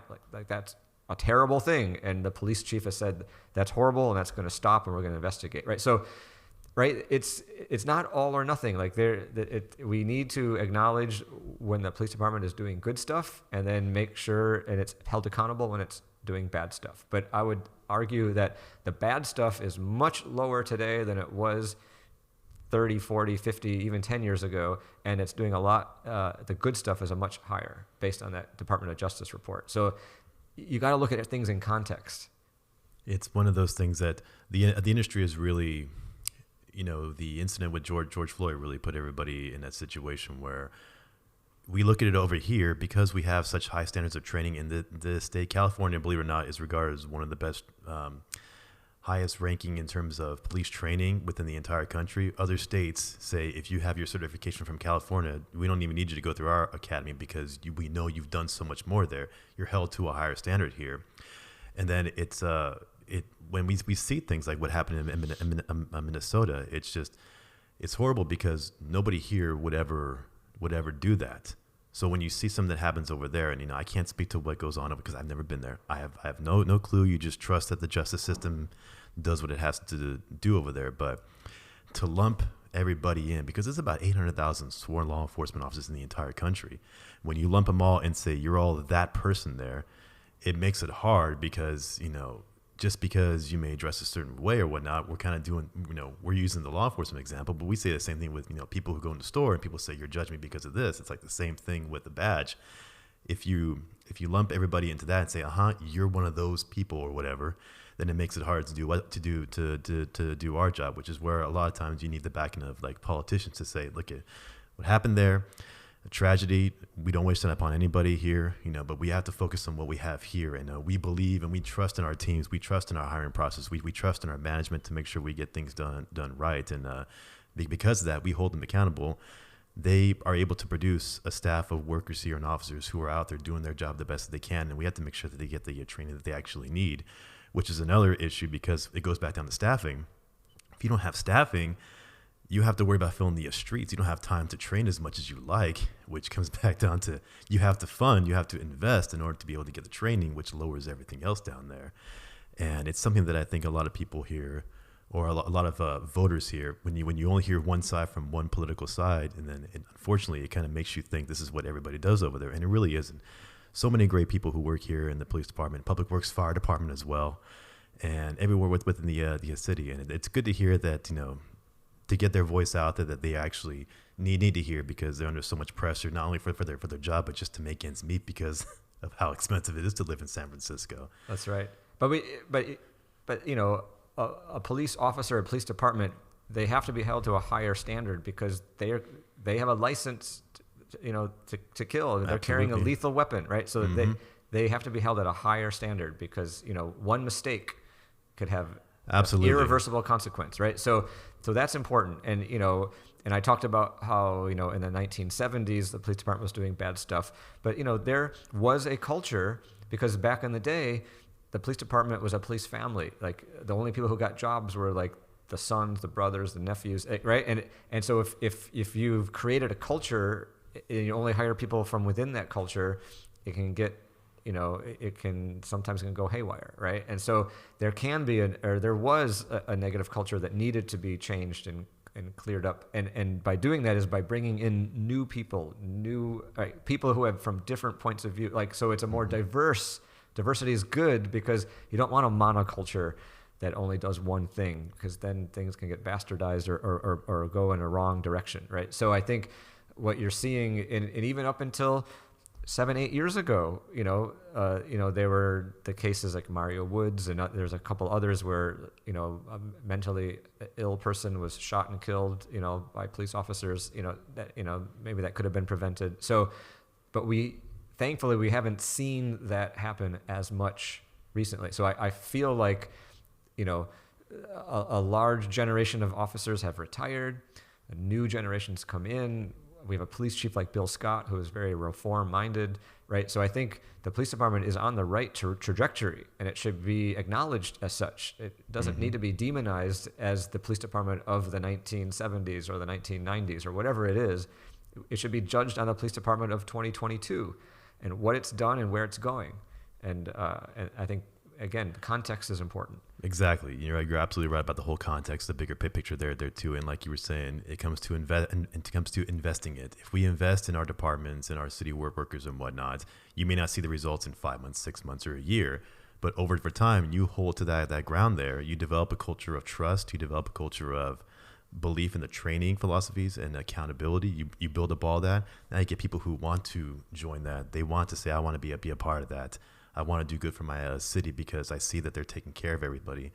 And when the chips are down and then somebody wants to point the finger quickly one side or the other, it's be able to say, hold on, let's work together, talk about this, away from all the political rhetoric and what everybody wants us to actually say, and say, you know what, we're going to work on this together and fix it together. And I've seen a lot of success with that mindset, because when you think of the rank and file, they see that and they're like, okay, they understand us. We're going to do our part. We're going to work together to make sure we make the best department possible. So I think you're right on the money with that, with investment and being able to reach across the aisle. I don't think we even talked about how, like, there's that dichotomy within the DA of the city and the police chief. Right. Like, regardless of what you believe on either side or the other, the fact that that's public, that there's this clashing right there, it doesn't put anybody in a good position, because now that's taking center stage, as opposed to what are the good things that they're actually doing together. So it'd be interesting to see how that recall looks. What is it, in June? In June, that's right. Yeah, that'll be. I mean, we had the school board recall this week, which was a blowout. About 75% of voters said let's recall the school board. The district attorney recall will be nothing like that. If it passes, it'll be very close. May not pass. Like that's going to be a very, very divisive issue, and a lot of emotions around it, right? Even more so than the schools, the school board, the incompetence the school board demonstrated was so off the chart. It was impossible to ignore. It was just so clear. There was almost no defense for what they did, and that's why you saw. It's very rare. I said there's a million shades of Democratic blue in San Francisco. 75% of people agreed on that one thing. That's so rare. It never happens that many people agree on one thing in San Francisco, but the school board was so incompetent that everyone agreed. But whereas the district attorney recall is going to be much more complicated, right? Because it's going to be an issue of, people want reform. People say, we need police reform, we need prison reform, and District Attorney Chesa Boudin kind of embodies and stands for that. That's what he's all about. And others will say, yeah, we need reform, but we also need to make sure everyone is safe, or that violent criminals are prosecuted, or that or an experienced prosecutor is holding that office. Chesa Boudin worked as a district attorney or a public defender, which is a noble cause. We need good public defenders, but he didn't work as a prosecutor. So those are the arguments people are going to be having about, and I don't think there's anyone or it won't be much of the conversation. The concept, like the national or the Republican and right wing folks all over the country will say, Chesa Boudin is terrible. We need to go back to lock him up, throw away the key, law and order. No, that's not what's happening in San Francisco. I think most San Franciscans do not want to go back to a 1990s style criminal justice system where we just lock everyone up and throw away the key. I think a majority want to have reform, but they want it to be done with common sense. And they want it to be done in a way where everyone still feels safe, because there's still bad people in the world, right? Who are, no matter what reform or program you give to them, there are still bad people in the world who are going to do bad things, right? And so they need to be, some people do need to have a timeout in jail, right? So I think that's where a majority of the people are at, but it's very confused because, when the chips are down, the side supporting Boudin is going to paint it as, if you recall him, you're recalling the whole concept of reform, right? And I think it's incumbent on the people recalling Boudin to make the case that we actually want reform, but we just think we need a different district attorney to have the eye on the ball when it comes to prosecuting real crime. So I think and it's going to be a very, very narrow turnout. Rate, like the margin is going to be very small between 50% and 50% plus one, whether he's recalled or not. That's my prediction. Yeah, you probably are right on that one. And you're also right about this. You can't be on one side and say, everybody lock him up, throw away the key for everything. No ifs, ands, or buts. Then again, you can't be on the other side too and say, everybody's a victim, everybody deserves 85 chances. You can't do that either. There really is that happy median. And then to be able to toe that line and be able to have that fluidity to say, okay, right now we need to get a little more on the right side. Okay, now we need to get a little more on the left side. And it's always constantly changing because, if you stick to one side or the other, that's not going to... We learned that in the 70s and 80s, probably earlier than that sticking too far to the right had its consequences. And if you go too far to the left, we're seeing the consequences with that too. I think a good example of the nuance is when it comes to drug use and drug dealing, right? So in the old days, we locked up the drug users, right, and the dealers, but we went after the drug users. I don't think we should lock up drug users today. If you're addicted to drugs, you need treatment, you need help, right? Get off the drugs. But we should prosecute the drug dealers, especially the dealers who are selling death in the name of fentanyl. We had over 700 deaths last year, or the year before, and about 650 last year because of fentanyl deaths. And that's, it would have been thousands if not for the Narcan that was reviving people who OD'd. So if a dealer is selling something that's likely going to kill someone, maybe they should be prosecuted for manslaughter. That could send a chill through the dealing community, right? So, but the users shouldn't be prosecuted, right? They need treatment. So I think there's a place where we could find some nuance. But right now, we're not really even prosecuting the dealers. And I think it's good that we're not prosecuting the users, but now everything's just an open drug market, right? And that's not good for the city. One thing that they don't talk about is during the pandemic, everybody talks about the passing on to the people associated with that, but nobody talks about the passing on to people overdosing. It's almost like lumped into the same number. More people died of drug overdoses in San Francisco than of COVID. Yeah, like that's nobody talks about that one. That's a stark fact. So it just goes to show we need to pay attention to that crisis on the street. I mean, these people are human beings. The sons and daughters of people are dying on the streets from this horrible drug overdoses, this death that's being peddled by these dealers. We need to go after the dealer and go higher or go to the source. Like we really need to not allow open air drug dealing the way that we allow it right now. Yeah, and that's the big challenge with that one is how do you get people to want help when they don't even know that they need help? And I was talking to Tom Wolfe on the show a couple of months ago, and he's like, you could have thrown everything you could at me in terms of, resources and help and whatnot, and I still got back into it. It wasn't until, in his case, he got arrested, and they said, you need to go back to your wife and kids. That you need to do this for them, that it started to click. And he's like, Mike, that one time I got arrested and I went to jail and they gave me, I forgot the drug that it was, but it helped get him off of his high. And I was forced to go into a program because I'm in an environment where I couldn't get my drugs. That was the kick in the rear end that I needed to actually get clean. But he's like, if they didn't put me into jail for that time there, I had no incentive to go and get help because what am I going to do? I have no place to live. I have no money. I have no, he had pretty much just fallen into such a really bad spot that, his own wife said, get out the house because I don't want you here bringing that in with our kids and whatnot. So for him, it was, I needed to get arrested because that were for me. And like the example I gave you earlier with the person that we had dealt with was the same thing. We had to get involved to be able to say, all right, I get it. It's actually, this is what I need to get there. But there are some people where you can say, hey, we have this resource for you. This place, this clinic, come to us. We're going to help you out. And they may take that. But then a lot of people are like, what else do I got going for me? I don't have the motivation. So that is one where, how do we find that balance of saying we need to get them all the help that we can, but there's got to be a little bit of a backing to it saying, if you don't get the help that you need, because you really need it, what can we do to actually enforce that?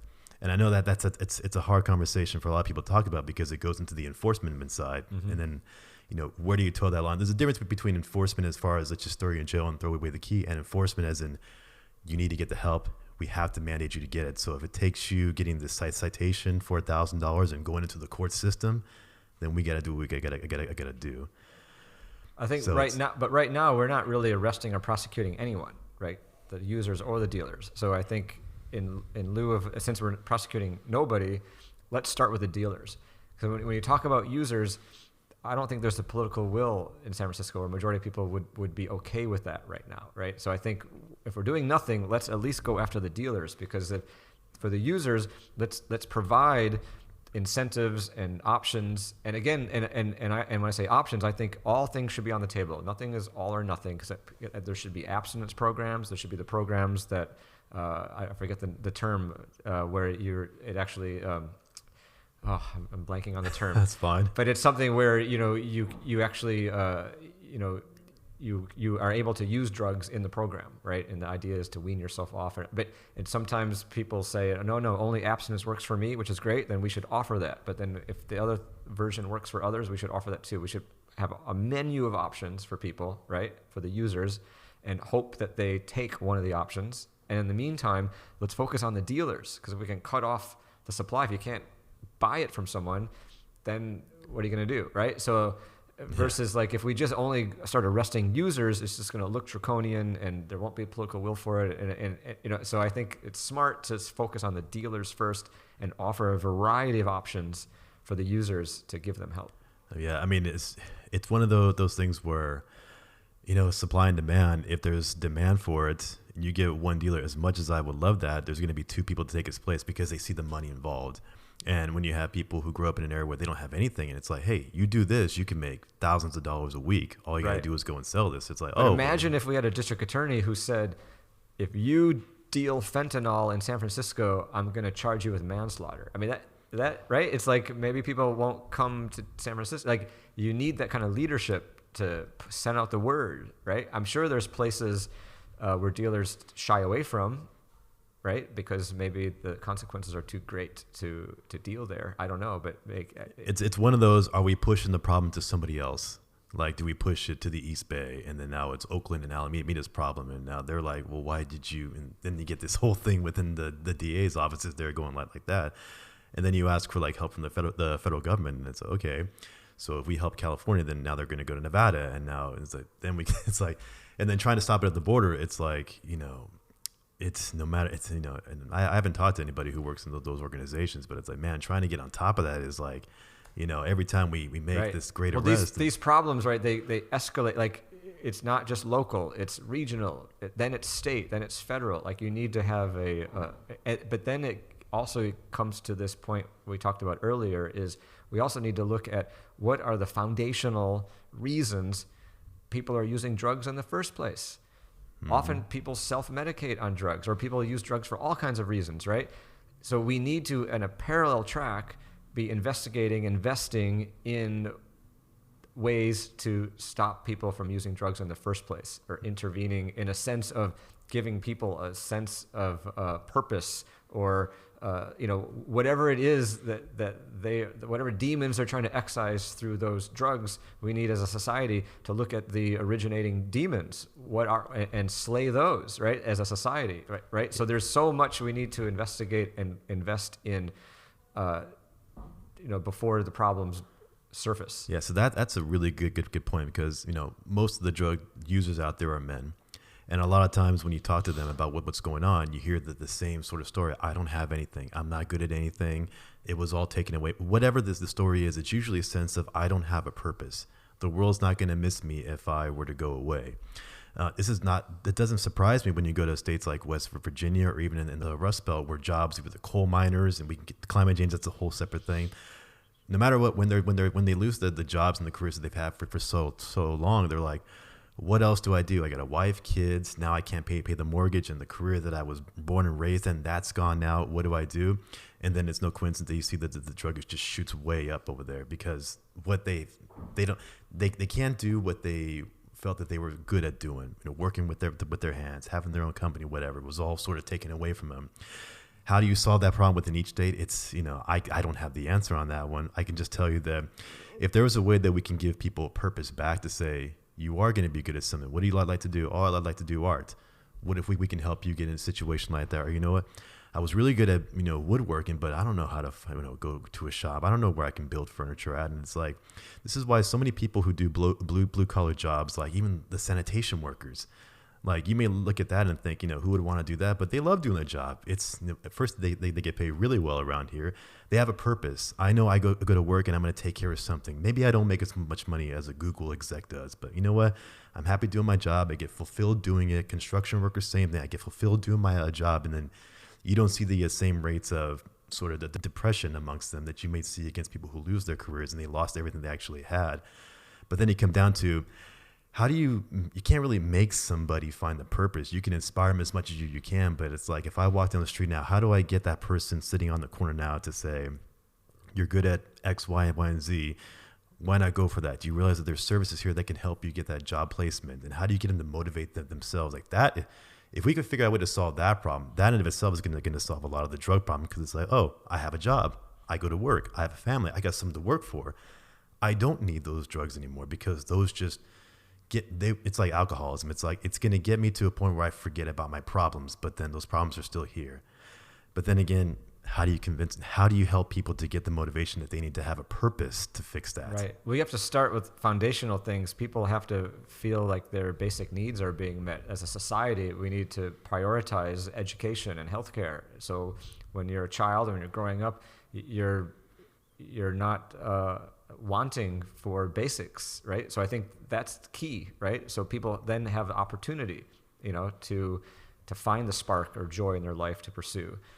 So these are just large societal problems and the priorities as a society that we want to create, as far as, are we going to invest in healthcare and housing and education, these foundational basics. If everyone has access to that, then maybe things will be better off. So, so again, but this is like, talk to who's going to run for president next, right? Like these are the big, the big issues. I mean, it's because like you're going to put $1 trillion into the Pentagon, or are you going to put half of that into, early childhood education, right? Like, Yeah. Or are you going to pay teachers, or entry-level teachers should make $100,000 a year? Yeah, right? that would be it. If we that could would be get teachers on par with just a really good cost But of it's living. about priorities, right? And it's like, what are we going to, what do we think as a society is important? Yeah, and I think the only pushback that I actually have with that model there, in terms of we need to get people the basic necessities, is if you have somebody who's using, and we say, okay, here's a house, here's your grocery allotment, whatever.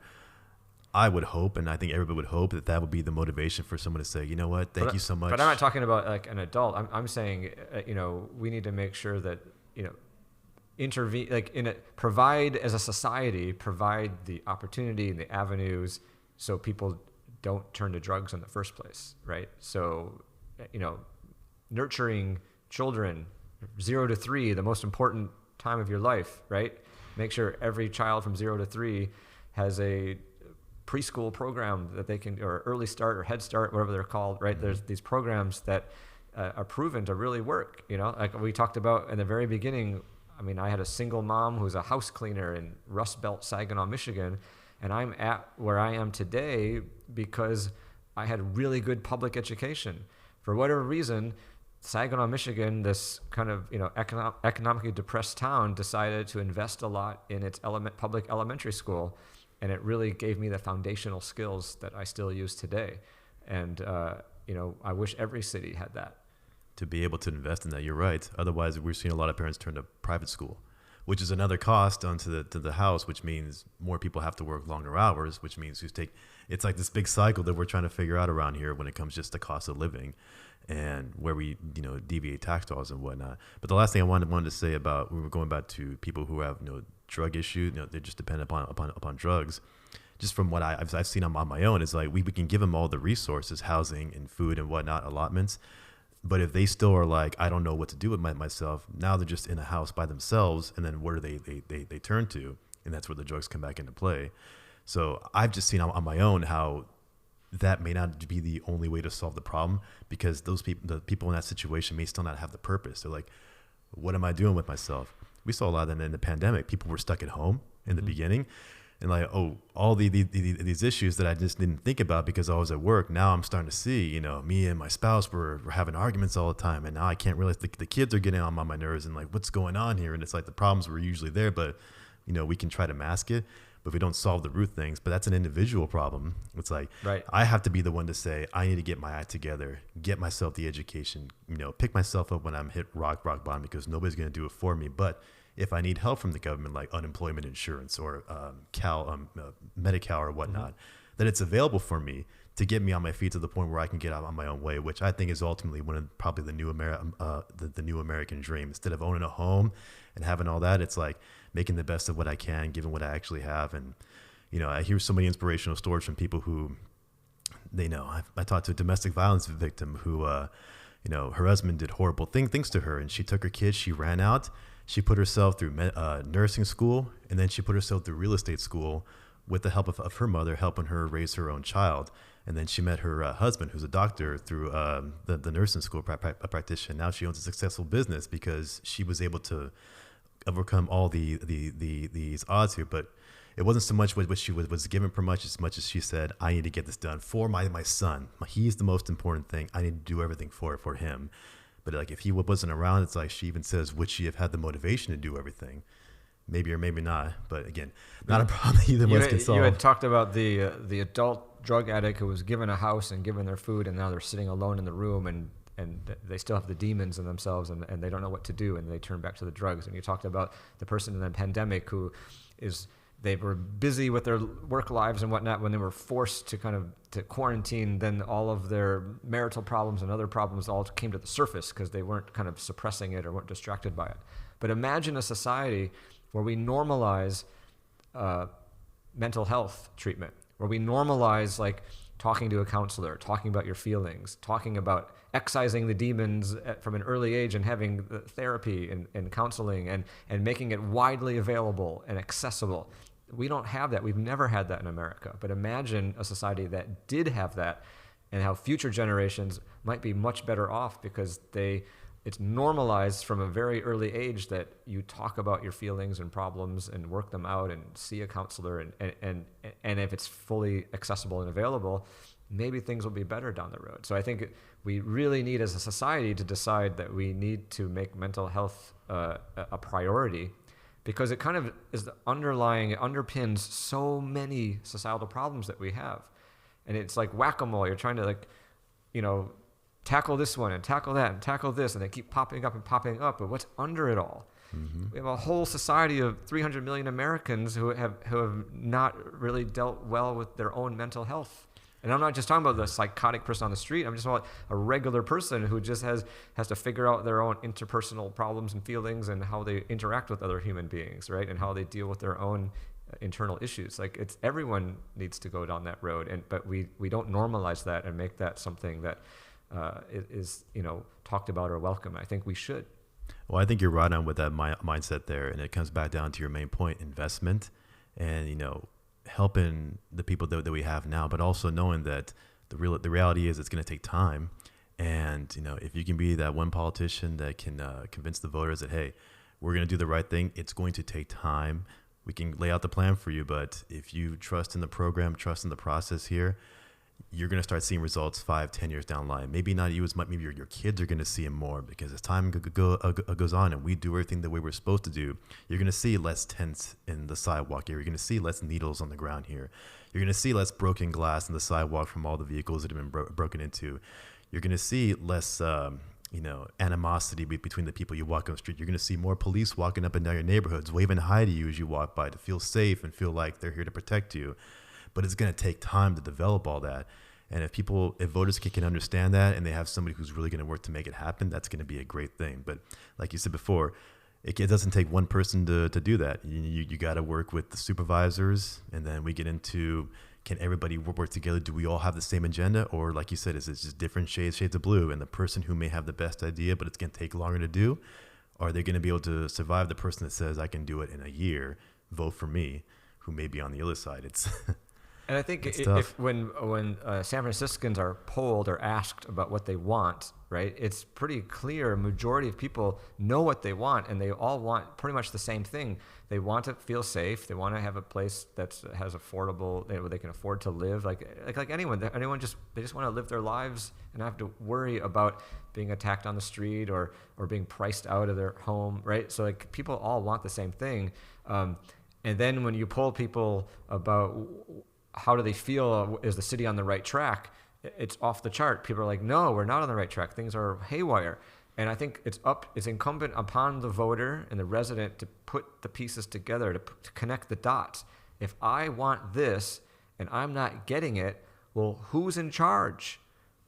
The board of supervisors. Who are these supervisors? Why are we keep voting them into office? Why are they not delivering? And who are these shades of blue? What's a moderate? What's a progressive? Like, voters need to educate themselves about the nuance of local politics in San Francisco to understand what they're voting for, and not to just blindly vote for someone because the local Democratic Party says these are the people we recommend. Because a lot of people rely on that. They don't know who's running for school board, or they don't know any of these names, but they trust. They say, well, I'm a good Democrat and I trust the Democratic Party is going to tell me who they've vetted and who's good. They don't understand that who controls the local party. There's many different versions of Democrat. A Bernie Sanders could be controlling the local Democratic Party, or a Pete Buttigieg or a Kamala Harris Democrat. Those are very different shades of blue. People understand that. People know when they voted for president, whether they wanted Bernie or Pete Buttigieg, they had very different views, even as Democrats, right? So you need to understand that if the Bernie shade of blue controls the local party, they're only going to endorse and recommend their own shade of blue. So across the board, you've just voted for all Bernies, and if you're not a Bernie, then you've just voted against your interests. You need to understand who's controlling the party to know which shade of blue you're voting for, and then maybe vote a different shade of blue if that doesn't match your own view. And you made a great point right there, that the voters have to do the research on that. And I can tell you, as a voter, and you too, if you don't if you're just dealing with everything in everyday life, people have jobs, they have kids to take care of, the in and out, they don't barely have enough time to sleep. It's like you're asking me to figure out who's the better of all of these candidates, who actually represents my values here. That's a challenge that it's hard to get people to figure out, because in order to solve all of these problems that we had talked about in San Francisco or anywhere, part of the solution comes down to everyday people. We have to also do our part to make sure that we're contributing to the narrative. I can't just write a check for $10,000, say, here you go, Democratic Party, you fix all the problems, and I walk away. As a member of a society, I have to do my part as well. If I see a problem, contact the authorities. If I see a challenge, contact the city so that they know that there's issues going on. If it takes me to join a neighborhood watch so we can get the neighbors together to help solve the problem here, we have to do that. But it requires people to invest their own time in it. And a lot of people just say, hey, I got so much going on in my life. I don't have time to deal with that. I'm going to pay somebody else to figure that out. And I just trust that they're going to do it. And like we were talking about earlier, before we got on camera, about the recent election. And I told you there was a part of the ballot where I didn't fill in because I don't know who these candidates are. I don't know what they stand for. I hear a 15-second blurb on TV. I don't know if they really represent me, or they're just telling me what I want to hear. But on the flip side, it's, if you are that person, how do you get your message across? How do people get to know you? We've been talking for almost 2 hours here. I think anybody who listens to this is going to know a lot more about Joel Engardio than they would have over a couple of 30-second ads that they see on TV to really know how you actually think. If I didn't know who you were prior to this, and I'm listening to you now, I'm like, now that I've sat and listened to you for a couple hours, I get a better sense of who you are as a person. I develop a lot more trust there than if I never met you. So I think this is a great thing. You plan to run soon? I don't know. We'll see. I don't. Yeah, that I don't. I mean, you need to look if there's a window of opportunity, or if it's something that is meaningful, or you can be a use in. That I don't know. But in the meantime, I do like to do community organizing, and I do a webinar called SF Politics 101 every month. People can, anyone can join and watch. I kind of do a narrative storytelling. I use imagery. It's just, you can just do it online from home, and it's live. And then I talk about the history of the city, the shades of blue, help you understand what they are, and then tell you how City Hall works. And it's about 45 minutes, and then we do 15 minutes of Q&A, and it's pretty popular. We get a couple hundred people every month will come and log on and watch and engage. So I enjoy doing that, and I work for a nonprofit group called Grow SF. So we're kind of, our purpose is to, and I'm a volunteer for that group, but helping grow it and run it. But the concept is we do not want San Francisco to be frozen in amber. We want San Francisco to be able to evolve and grow and realize its full potential, and welcome newcomers, and create spaces so people can live here, and also focus on good public education and public safety. We need all these things. So the group Grow SF, growsf.org, I would encourage people to take a look at that. And then I also work on a group called Stop Crime SF, stopcrimesf.com, and that's where we want reform. We want police and prison reform, and we don't want to lock people up in jail forever and throw away the key. But we also want to make sure that people feel safe, and that the people who are in charge of prosecuting crime actually prosecute crime that when it's necessary, and follow through. So those are groups that I'm involved with as a volunteer. I have a day job where I work for a PR firm. We specialize in tech startups. So I have my ear to the ground as far as the tech industry, which is nice. And then I do a lot of writing. I still write columns here and there with the Examiner and other publications, and my own blog. And I have a newsletter, about 20,000 subscribers to my newsletter. So I'm just putting information out there and educating people and organizing to make a better city. And if an opportunity arises to run again for office and it makes sense, maybe I'll do it. But for now, just happy to make change as I am. Well, I think your heart's in the right place, and I'll make sure to link up all those all the information that you provide there on the description in both audio and video format. So anybody who's listening, if you want to hear more about Joel and listen to the things that he writes, please click on those, because I've read a couple of them, and like I said, I'm impressed to see that much of a bigger picture in these kind of articles, when usually you only see one side or the other. Which brings up another thing. We're getting a little long here, so we're going to wrap up the main episode, but I do want to spend time talking to you about journalism. With the master's degree from Harvard, from the School of Government, bachelor's degree in journalism. You've seen a lot and you've seen the progression of journalism. So I'm curious to see what your thoughts are now with the media, the way it is and how things are going. But we're going to save that for the Patreon, for the bonus content. In the meantime, Joel, thank you so much for coming out. I really appreciate it. For everybody who enjoyed the video, please like the video and subscribe to the channel. That way, that helps the channel grow. By putting this information out there, YouTube is going to see that people like it, and they're going to recommend it to more people who would probably be very thrilled to hear Joel's message here. So thank you so much, Joel. My pleasure. And everybody, you have a good one.